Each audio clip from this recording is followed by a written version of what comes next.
Welcome to AI Tunes World. So sit back, relax, and let the adventure begin. Don't forget to like, subscribe, and hit the bell so you never miss a new video.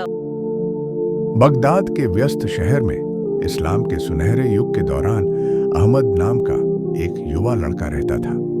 Ahmad अपनी हंसमुख स्वभाव और अटल ईमानदारी के लिए जाना जाता था।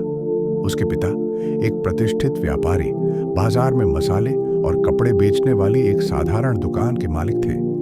एक दिन अहमद के पिता गंभीर रूप से बीमार पड़ गए और उन्होंने दुकान का जिम्मा अपने बेटे सौंप दिया। उन्होंने कहा, याद रखना मेरे प्रिय अहमद, अपने सभी व्यवहारों में सच्चाई बनाए रखना, क्योंकि ईमानदारी ही विश्वास की नींव है।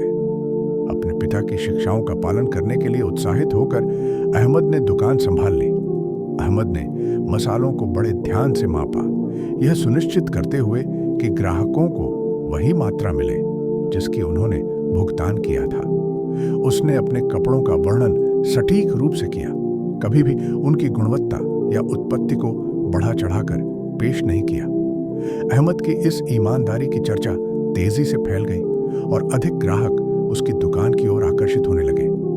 एक दोपहर उमर नाम के एक धनाढ्य व्यापारी ने बाजार का दौरा किया। उन्होंने अहमद के व्यवहार का निरीक्षण किया और युवा लड़के की ईमानदारी से अत्यंत प्रभावित हुए।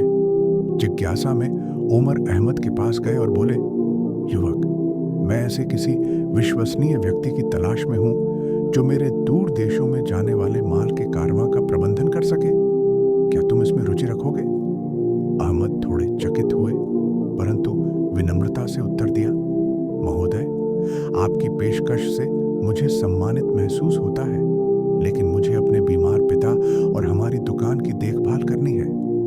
उमर ने समझदारी से सिर हिलाया और कहा, तुम्हारा अपने परिवार के प्रति समर्पण और व्यापार में ईमानदारी प्रशंसनीय है।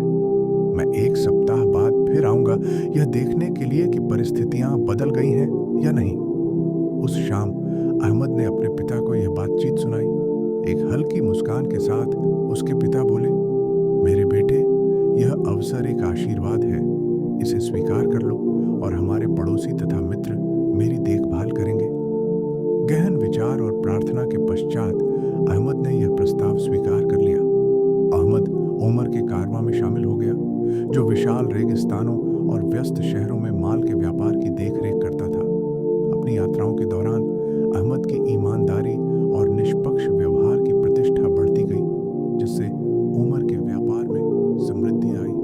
सालों बाद अहमद बगदाद लौट आया, अब एक